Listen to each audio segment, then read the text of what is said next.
Wani saurayi ya rasa motarsa bayan kwana ɗaya a otal da budurwarsa.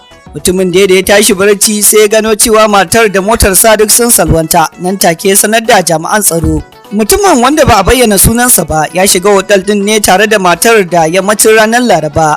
Majiyoyi sun ce washe gari da misalin karfe 7 da kimanin minti 12 na safe.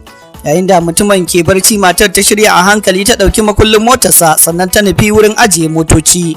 An ce ta fita da motar ne tana nuna kamar za ta je ta siyo wani abu a waje. Bayan mintuna ya tashi barci sai ya gano cewa matar da motarsa duk sun salwanta.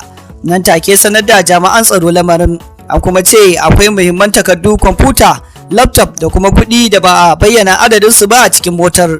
Lokacin da matar ta gudu da motar, da aka tuntuɓi kakakin rundunar 'yan sandar Abuja ASP Jaspen Ade, ta tabbatar da faruwar lamarin. Ta ce 'yan sanda dai suna bincike a halin yanzu tare da ƙoƙarin cafke wadda ake zargi.